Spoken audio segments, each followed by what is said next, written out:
UDIMA, Universidad a Distancia de Madrid, la universidad cercana. Toda etapa histórica es el reflejo de su contexto. Lleva en su esencia los condicionantes de la época. En el caso del siglo XVII, 4 son los rasgos que lo definen: tensiones religiosas, eclosión científica, cultura barroca, es decir, desmesura, excesos ornamentales, pero también herencia humanista. Estamos ante una centuria que para muchos representa el estancamiento. Representa una época conflictiva frente a la innovación traída por el humanismo del siglo XVI, cuando el estamento eclesiástico dejó de tener la exclusividad en asuntos sociales, culturales y educativos.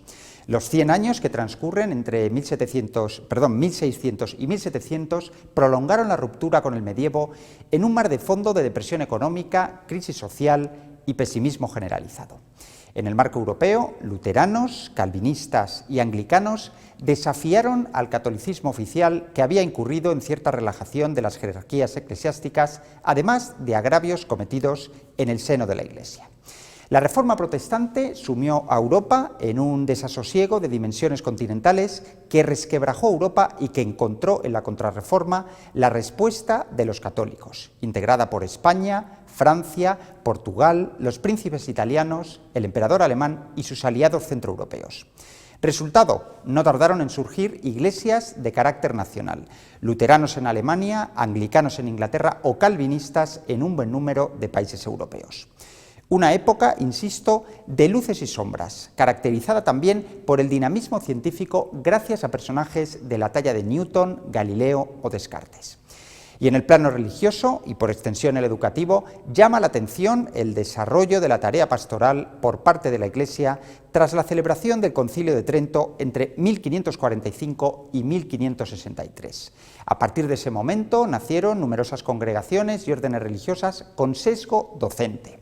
Este fue, a grandes rasgos, el contexto en el que se desarrolló la educación del siglo XVII, cuya corriente educativa ha sido bautizada como realismo o disciplinarismo pedagógico y que se desdobló en 2 versiones: la protestante, propia de la Reforma, y la católica, enmarcada en la Contrarreforma. Acerquémonos ahora a cuestiones doctrinales que tienen que ver con el capítulo educativo. Tanto luteranos como católicos asumían que el pecado original condicionaba la infancia y el desarrollo educativo. La aceptación del pecado original significaba para los protestantes la supresión de la libertad y de la educación moral, que quedaba reducida a pura directriz religiosa. Pero Lutero aspiraba a conducir al ser humano hacia la luz y la fe. Dicho de otra forma, el espíritu no era suficiente para moldear al individuo, sino que se necesitaba disciplina, ley e instrucción. La educación católica, por su parte, partía del fomento de la fe, una fe en la que se distinguen 2 vertientes complementarias: la intelectual y la moral.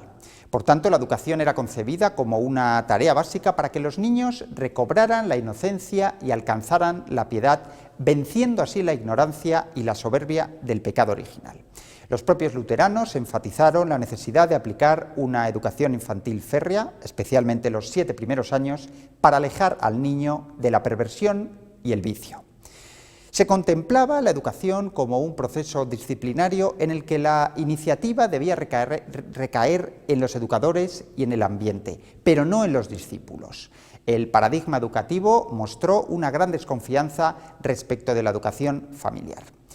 Y como muestra, las citas de Lutero y Demia que veis ahora en pantalla. Frases como las anteriores ponen en evidencia que la educación se entendía casi como una urgencia, una alerta, una actividad de tutela, una actividad dominada por la inquietud. Y en el desempeño de sus funciones, el educador debía evitar los extremos recurriendo al amor, pero también al temor, con mansedumbre y firmeza al mismo tiempo. No deben extrañar entonces el castigo, habitual en las principales órdenes religiosas docentes, y la corrección como recursos educativos. Pero se trataba de un castigo misericorde, aplicado con piedad y prudencia. Abordemos ahora los objetivos pedagógicos y a los educadores más notables del siglo XVII. Por ejemplo, Jan Amos Komensky, cuyo nombre latinizado es Comenius. A pesar de que ha sido tachado de utópico, teocrático y arcaizante, Fue él quien lideró una auténtica revolución educativa. Comenius aspiró a una escuela universal en un contexto de tolerancia y armonía, anticipando el concepto de lo que sería la escuela obligatoria. Las escuelas precedentes, a su juicio, aplicaban métodos didácticos desde el castigo y el temor, lo que, según él, impedía el arraigo de la piedad en las almas y la instauración de las buenas costumbres. Además, pensaba que esa desviación distanciaba al hombre de su verdadera sabiduría. En su Didáctica Magna, Comenius proponía la enseñanza de la naturaleza como método a seguir. De hecho, a esta evolución desde las humanidades a la observación de la naturaleza, abrazada por Comenius, se le conoce como realismo pedagógico. Ya no era prioritario el conocimiento de los clásicos, sino la realidad de las cosas. Por eso la educación cobró protagonismo, porque era considerada como el proceso que estructuraba y capacitaba la mente para lograr comprender al mundo real. También el alemán Wolfgang Ratke llevó a cabo una profunda revisión de las coordenadas educativas de su época. Ratke trajo aire fresco a la pedagogía de su tiempo, apuntando a la individualidad del educando desde el cultivo del espíritu, la tolerancia y la fraternidad. La nueva didáctica promovida por él se basaba en el seguimiento de las leyes de la naturaleza. Una vez más, realismo pedagógico. Realismo desde el conocimiento de la lengua materna y las palabras. Proponía además el aprendizaje por medio de la experiencia y la inducción en detrimento del ejercicio memorístico. Otro influyente pedagogo de la época fue John Locke, representante de la escuela empirista inglesa y firme defensor de la libertad individual y la tolerancia religiosa. Los ideales pedagógicos de Locke sintonizaban con el concepto del ser humano que debía ser útil a sí mismo y a la sociedad. Además, concedió mucha importancia a la educación física y a la educación doméstica guiada por un preceptor. En tiempos del realismo pedagógico, ya lo apuntamos antes, se estiló una educación de sesgo civil y otra de carácter religioso o cristiano. Entre los luteranos prevalecía el orden espiritual sobre el temporal, y tanto es así que el ministerio de la predicación, según ellos, proporcionaba justicia, vida eterna y paz. Y el gobierno secular, el que intentaba implantar la civilización por medio de la razón, conservaba la paz, el derecho y la vida temporal pasajera. Es decir, la formación humana quedaba bendecida desde un punto de vista religioso, pero despojada de valor ascético y confinada al marco de la moralidad social. Implicaba, además, la negación de la cultura filosófica por su supuesta incapacidad de transformar al hombre. La premisa era que, ante una naturaleza humana corrompida, representada por el pecado original, la razón y la filosofía se contagiaban de esta impureza. Por eso Lutero reconocía la utilidad de algunas artes liberales, a las que a su vez negaba cualidades formativas. En resumen, los postulados del luteranismo significaron una profunda transformación educativa cimentada en la proyección del espíritu y los fines del humanismo cristiano. Pero cabe reconocer también que con el paso del tiempo la educación luterana incorporó rasgos que la hicieron más moldeable, sobre todo tras la contribución del más estrecho colaborador de Lutero, Melanchthon. Este erudito y reformador alemán puso en marcha una modalidad de enseñanza media, el Gymnasium, que todavía hoy sigue vigente en Alemania. Melanchthon promovió el cultivo de todas las artes liberales y, en cierto modo, mitigó la visión rigorista de Lutero al sostener la necesidad que tenía la Iglesia de forjar una educación liberal que incluyera conocimientos de gramática, filosofía, física, dialéctica o retórica. Defendía además el estudio del latín y el griego por su profundo sentido educativo, que era consustancial a las dos lenguas. En términos globales, los reformadores perseguían una educación pública y universal, algo que no habían logrado las escuelas parroquiales de siglos previos. En lo que concierne al catolicismo, se adoptó una postura similar a la del cristianismo primitivo, la educación medieval y el humanismo cristiano. Es decir, una síntesis entre la formación religiosa y la humana o intelectual a medio camino entre la piedad docta y la ciencia cristiana, y que los escolapios convirtieron en lema: piedad y letras. Pero el catolicismo consideraba la piedad en un plano superior respecto a las letras porque formaba al ser humano en el ámbito decisivo, el más importante, el moral. Por eso nos sorprende el recelo jesuítico hacia los estudios, cuando desde esta orden monástica se combinaba a que el fervor por el estudio no enturbiase el amor a las virtudes sólidas y a la vida religiosa. El objetivo del realismo pedagógico era formar personas comedidas, pero no impasibles. Eso suponía ahormar las pasiones, las emociones y sentimientos, una aspiración atendida por los autores barrocos que concedieron especial importancia a la educación de la afectividad y la voluntad. Ilustres como Baltasar Gracián, incidieron en que el objetivo primero, de la educación no solo era mover, sino conmover al discípulo, apelando a valores que iban más allá de lo racional. En ese contexto y con esas premisas es entendible el impulso que recibió la retórica entre los educadores barrocos. Cabe reconocer también las dificultades que encontraron muchos pedagogos del siglo XVII, incluso el XVIII, para deslindar los ámbitos moral y religioso. Por eso los valores morales de entonces tenían un claro trasfondo religioso. Ya en términos de formación intelectual, fueron esencialmente dos los modelos de instrucción básica: primeras letras y formación universitaria.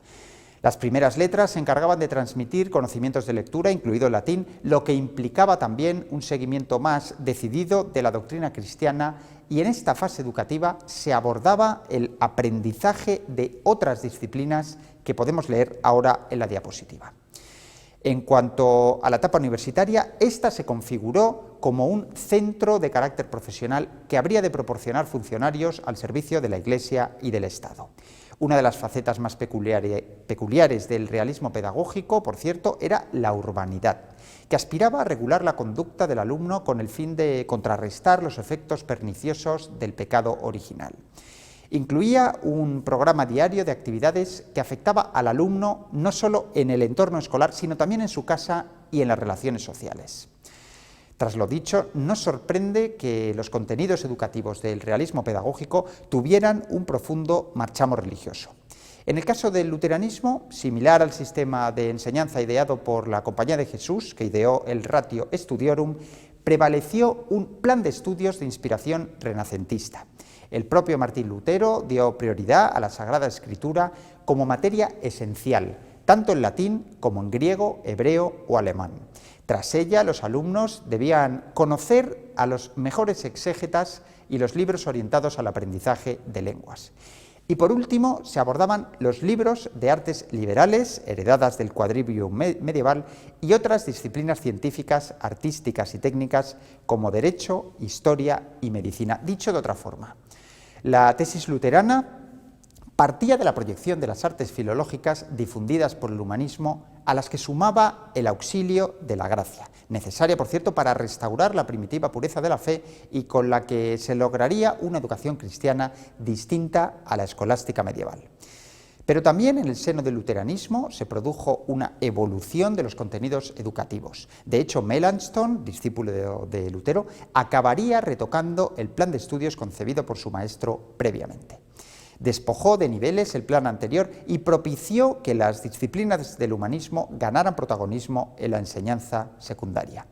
Ante todo, Melanchthon colocó la teología en la cúspide del currículo en detrimento de la escolástica. De esta forma acabó estableciéndose un importante consenso entre el luteranismo y el catolicismo, y ambas confesiones acabaron implantando sistemas educativos similares, evitando así una ruptura abrupta con la tradición cultural previa.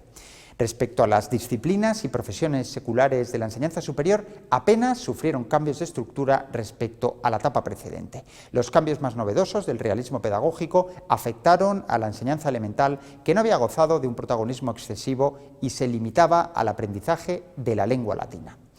Ya en el siglo XVI había recibido un primer impulso por parte de pedagogos humanistas y durante el XVII, con el disciplinarismo pedagógico, comenzó a imponerse un modelo acorde con el nuevo orden religioso y político.